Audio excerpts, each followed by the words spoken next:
Hello, everybody.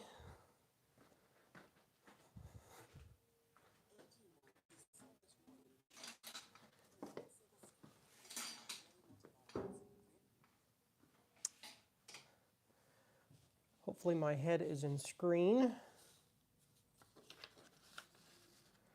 We'll give people just a few minutes to join in. I may just adjust this camera a little bit more.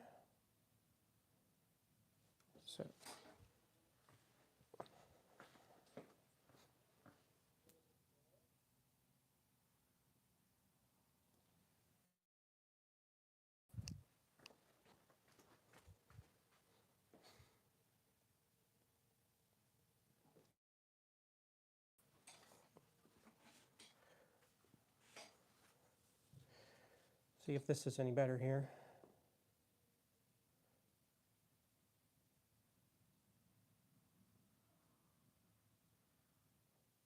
Yeah, I think we can make that work. Well, we're going to give people a few more minutes to join in, but I want to welcome everybody to the MSR workshop. This is the first scheduled live stream that I've ever done, so bear with me. We'll see how it works, see if people enjoy it, see if we get some participation.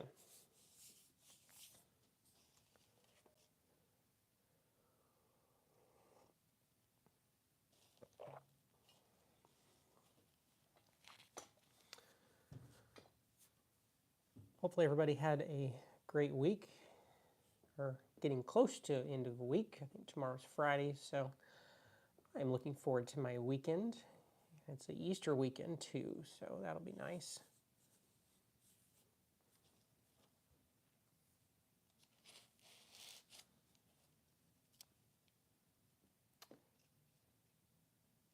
The weather's been fun here in Oklahoma. It's been hot and then cold. I think 2 days ago we had almost 90-degree weather, and then yesterday evening it dropped down to like 34 degrees, and then it's been cool today. So yeah, Oklahoma, if you don't like the weather, wait 10 minutes, it'll change. You can have probably every season in the same day if you like.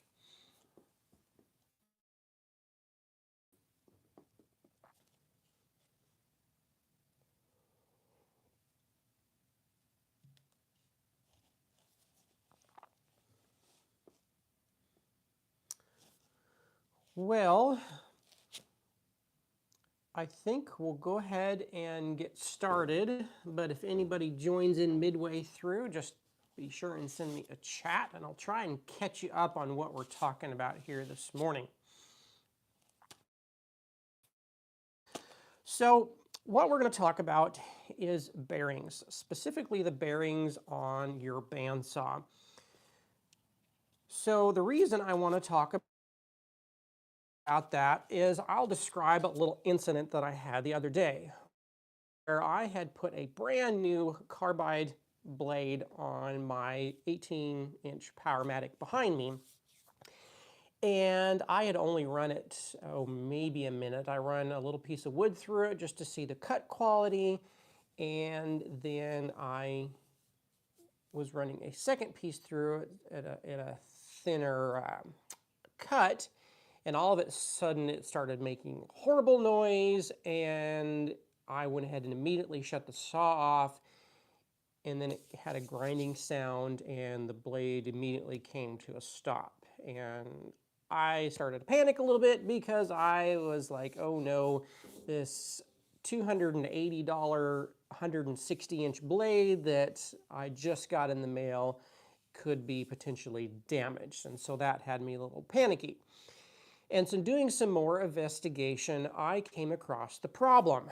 So the problem was these bearings on the bottom of my saw had pinched my blade. And I think the pinch initially started where these bearings had started to fail. They had gotten loaded up with some sawdust, and they ended up jamming themselves against the blade. Fortunately, the blade was not hurt in any way, thank goodness. Excuse me. But that led me down a deep dive about the bearings that are used on most bandsaws. So let's talk about the bearing types. Now this is just an example of one type of bearing. I believe this bearing came off of a previous bandsaw, and this was the wheel bearing. So most bearings on a bandsaw will come with a metal shield on both sides.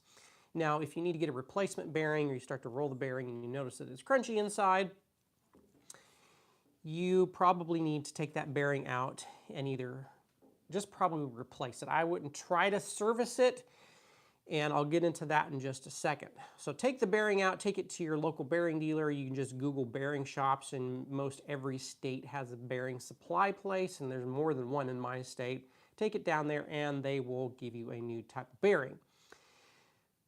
So depending on the age of your saw, you can look at your bearing and you have a number of little letters on your saw. You'll have a set of numbers and then you'll have a letter usually following that set of numbers. Well, that letter is the important part. Now, everything, granted, is important on the bearing, but that little letter at the end is telling you what type of shielding that you have.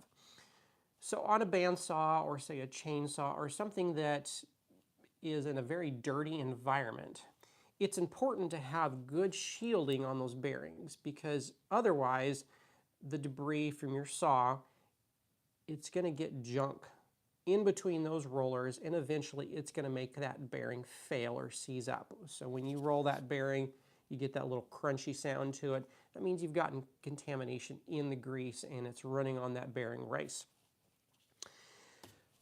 So talking about the different types of shields. So most bearings are going to come with the letter Z at the end. So that is a shielded type of bearing. So one side is basically just a cap, the other type is adding as a seal. So there's a Z and there's a ZZ. So a Z just means side, ZZ means double-sided.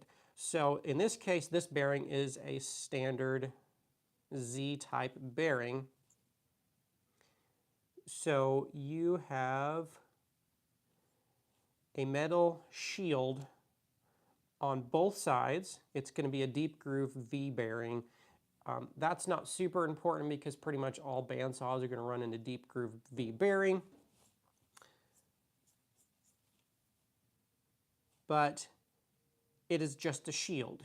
It is not a dust seal. It is not sealed.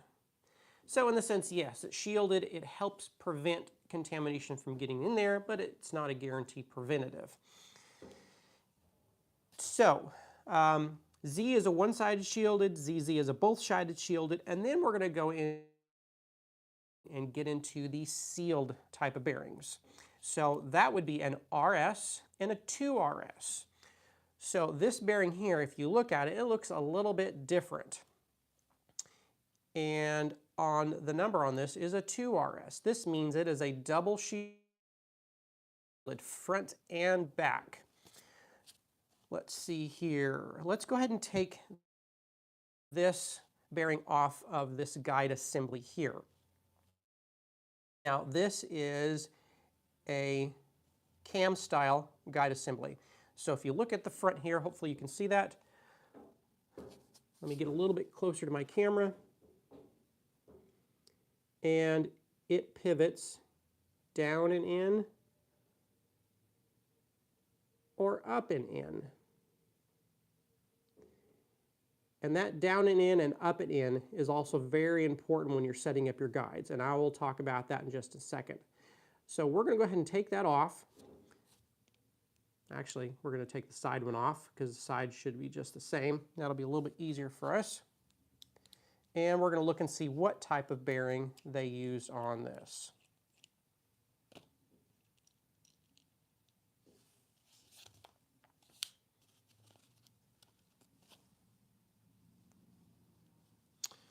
So looking over this bearing, this says it is an RS. Now just from the looks out of it, it looks like a 2RS. But it says RS. So an RS is a one-sided sealed bearing. The other side is just a dust cap. So what's the trade-off or the difference between a 2RS and a 1RS? So this bearing here, which is just your shielded bearing, is going to be the smoothest running is in terms of friction, if that makes sense. So when something contacts it, it's going to roll the easiest. As you're starting to get into more shields, the friction on this is going to be a little bit greater. And so the trade-off with a double-sided shielded bearing is that it's going to take just a little bit more pressure to get that bearing to turn. Now in a machine application, not a big deal. The big advantage to using this type of bearing is because it's shielded, your rate of failure is going to be dramatically increased because you're not allowing a lot of that contaminant and particles to get in. Yes, bearings still will eventually fail after a number of years and a lot of use, but it's going to work a lot better than one of these guys with basically just a shield and it's not a seal. Now a single-sided RS bearing is kind of a little bit of a trade-off with the best of both worlds, where you have a little bit less rolling friction, but you still have one side that's shielded. Now a great application for this is where the back side is up against something that it's not going to be in contact with as much dust and debris, so you're only really needing that shielding on the one side. Now if it's on a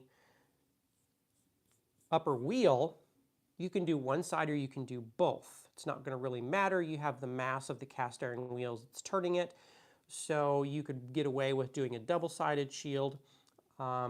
Single-sided would work just fine because that side that's not sealed would be on the inside. Either way. But the reason I think this bearing set failed is because on this here, neither one of these bearings are sealed. They're just shielded. And especially on a lower guide assembly where that is taking the brunt of the dust that's coming off of a bandsaw, I mean, it usually just gets piled on there, especially if your bandsaw doesn't have great dust collection. I mean, this has two large dust collection ports, but because it's such a large saw, you need a high volume CFM dust collector to really capture it all and prevent it from clogging these bearings. So, that being said, I went ahead and ordered bearings off of Amazon. And I will leave a link in the description below if you have my particular saw and you want to get some of these bearings. But the easy way is just look up your number, type that number in, and then type a 2RS or just an RS afterwards depending on the shielding that you want, and you should get a number of different options. Now, you can get in and clean these bearings. Because it is a little rubber shield, you can take a safety pin and gently pick this shielding off. Now you don't want to poke a hole in it or damage it in any way because then it's not going to work, but you can pop these off and get at the grease on the inside. Now, bearings are packed with a specific type of grease, meaning that each grease is meant to run at a certain speed, a certain temperature, and it can handle a certain load. So if it's a heavy load application, the grease that's in there really needs to be in there. But you can modify the grease and packing that's in this to run faster. So if I was to take this shield off, I could soak it in mineral spirits, which is basically a degreaser. You would strip every bit of grease off of this, and you could repack it with a much lighter grease.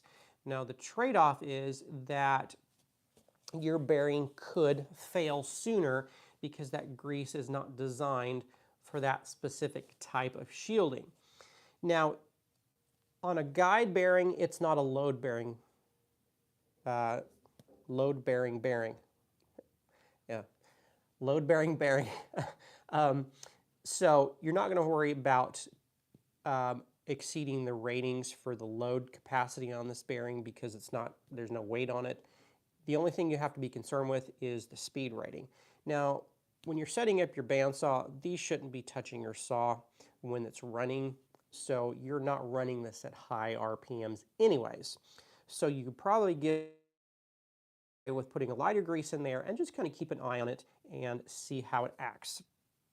Also with bearings too, as they start to heat up, that grease in there starts to get warm and it'll start to spin a lot better. Cold weather, these are fairly stiff. So I don't know if you've ever put on a new keyless chuck on your drill press, but some of those, the packing there is so stiff, it's like walking through honey. It's just really slow.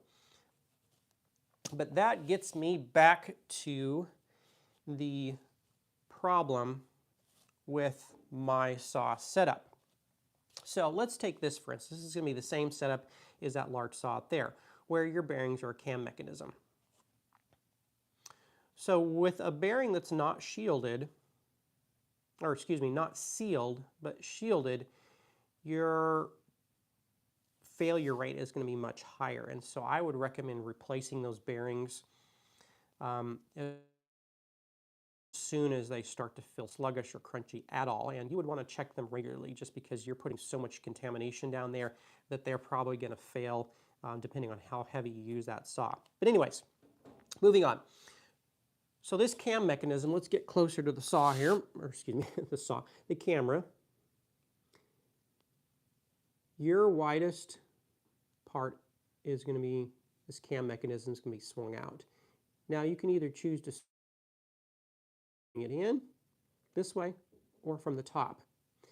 Now one thing I did not know, and I don't think it says it in the directions anywhere, is when you set up these guides, you do not want to set your guides up by swinging from the top. You want to swing them in both from the bottom. Now I've drawn a little diagram. Please excuse my ability to draw here. So, I'll stand up here. Sorry, it's going to cut me off here.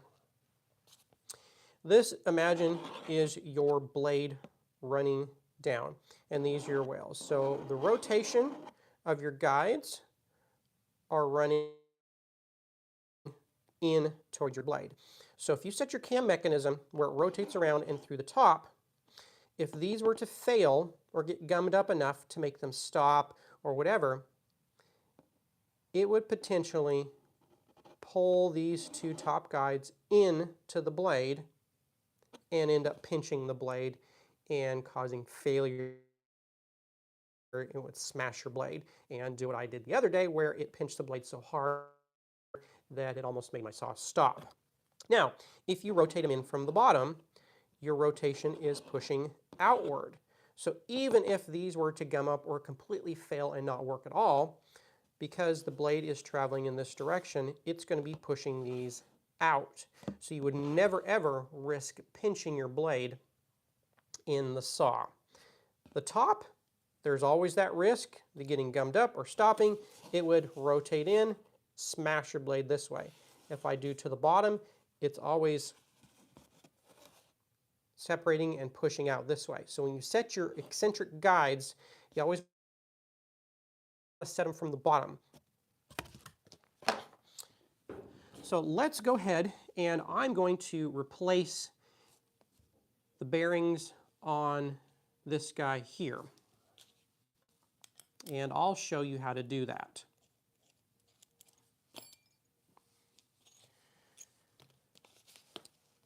So this one here actually has a little retainer ring. So if I can get my tool in here.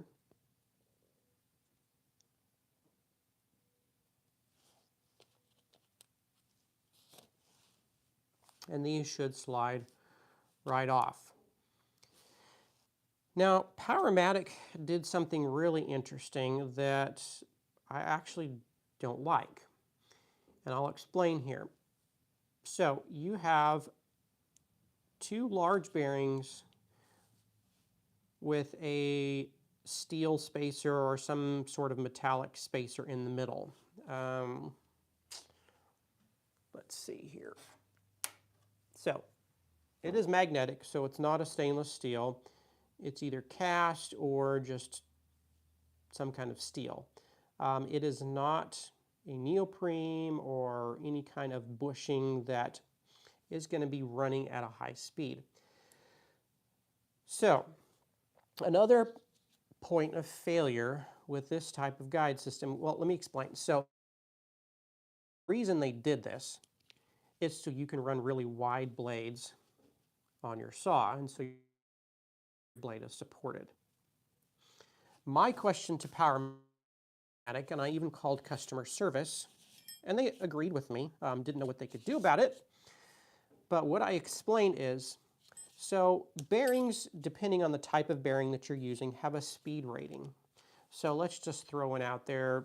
Some of these shielded and sealed bearings have a speed rating somewhere in the neighborhood of 20,000 RPMs. Now that's the max. Hopefully you're never running your bearings that fast, because that means you just haven't set them up correctly on your saw. Now, this chainsaw is something different, that's completely different because they're meant to run at a high RPM. This, on the other hand, is occasionally supposed to be running at a high RPM. But even that, if I get a bad cut or if I haven't set something up correctly, blade pinches, it pushes that blade into that bearing. Now, a bearing guide system is not necessarily meant for straight cutting. It's meant for controlled curve cutting.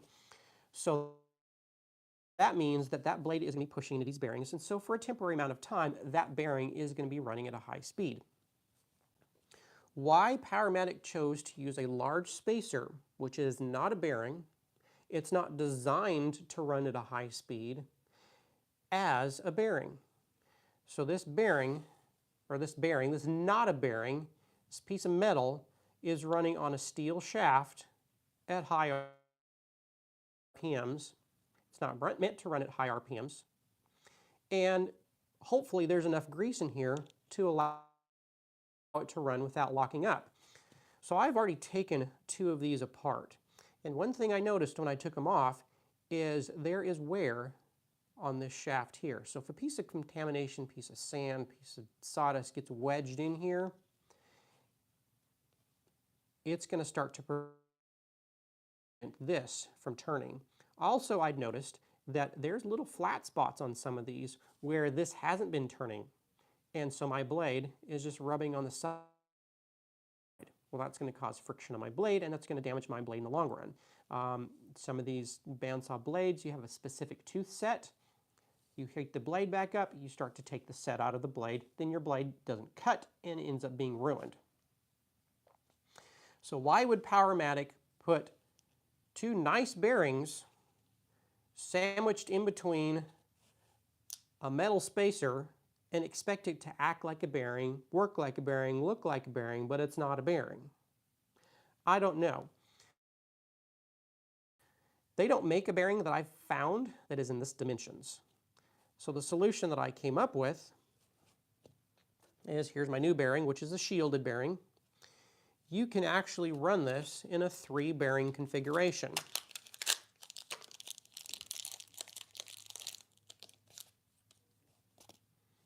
So we're going to take one of my other bearings. We're going to make sure this is a good bearing, and we may clean this off just a little bit. Make sure there's no sawdust. Now, because this is in the middle, you're not running the risk of getting contamination on it because there's not as many exposed sides. You may still have a little bit of play in between the two, but that's one thing you need to continue to check your bearings. So I can take this, slide it on, and slide a 3rd bearing on. So I'm now running actually true 3 bearings. Now, because I'm running a thicker bearing here, so these are trying to remember what I ordered them as.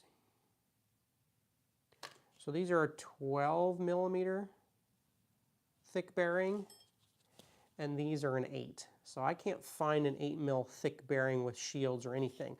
The only bearing that I found in this dimensions is completely open side. There's no shields, nothing. It's just exposed ball bearings. But running it in this configuration here, I have 3 true bearings that are shielded. The one in the middle are sealed. The one in the middle is shielded. Now that these are sandwiched together, I don't have to worry about this one locking up on me because of the friction and stuff on metal, sand gets in there, all of that. Now the trade-off with this is I am not going to be able to put my retaining clip back because this bearing that I threw in the middle is a little bit thicker. So if I had this on here, as you can see, this retainer sticks out just enough that I put that clip back on. This one doesn't. But fortunately, I have the inner bearing race protruding just a little bit. And so if I run my bolt back through and screw this guy back on, this eccentric part pushes against this inner bearing race and all three of the others, and on this side, and I'm able to tighten this down